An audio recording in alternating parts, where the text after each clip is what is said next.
Class 12-এর political science chapter 4 বিকল্প শক্তির উৎস।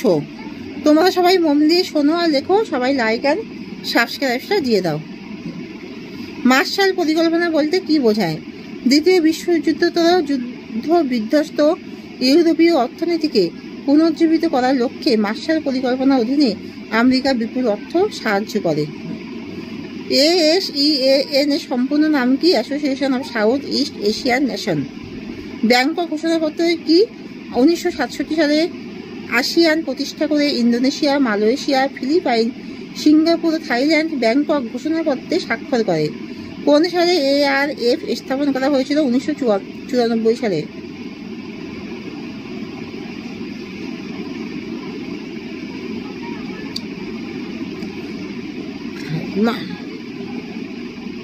তাহলে 1994 সালে ঘোষণা করা হয়েছিল। ড্যাশ ইউরোপীয় সঙ্গে সাধারণ মুদ্রা ইউরো। হর্ষই হর্ষ রয়কা। ASEAN এর সম্পূর্ণ নাম কি? Association of South East Asian nation. চীনের সাম্রাজ্যবাদী বিপ্লবের নেতাকে? মাও জেদং।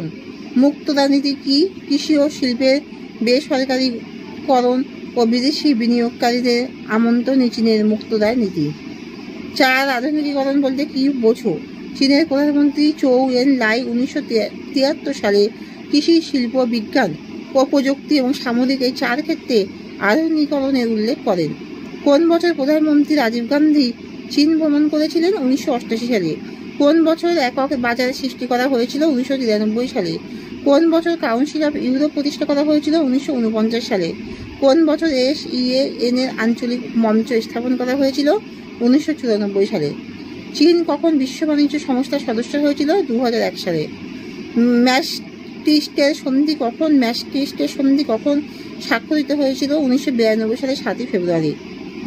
চীনের বেকার সমস্যা বিষয়টি বাক্য লেখো। চীনে প্রায় 100 মিলিয়ন লোক চাকরির প্রত্যাশী, অর্থাৎ বেকার সমস্যা বৃদ্ধি পাচ্ছে। 1950 সালে তিব্বতের রাজনৈতিক ও ধর্মীয় নেতা কে ছিলেন? দলাই লামা। 1972 সালে চীন কোন বৃহৎ রাষ্ট্রের সঙ্গে দ্বিপাক্ষিক সম্পর্ক স্থাপন করেছিল? আমেরিকা যুক্তরাষ্ট্রের সঙ্গে। ইউরোপীয় রাষ্ট্রসংঘের সদস্য সংখ্যা কত? 27টি রাষ্ট্র। WTO এর সম্পূর্ণ রূপ কি? ওয়ার্ল্ড ট্রেড অর্গানাইজেশন বা বিশ্ব বাণিজ্য সংস্থা। ক্ষমতায় বন্দুকের নল থেকে আসে এই কথাটি কে বলেছেন? মাও জেদং। ভারতের লৌহমানব বলে কাকে গণ্য করা হয়েছে? সর্দার বল্লভভাই প্যাটেলকে ভারতের লৌহমানব বলে গণ্য করা হয়েছে। ইউরোপীয় অর্থনৈতিক গোষ্ঠী কখন প্রতিষ্ঠিত হয়েছিল? 1957 সালে।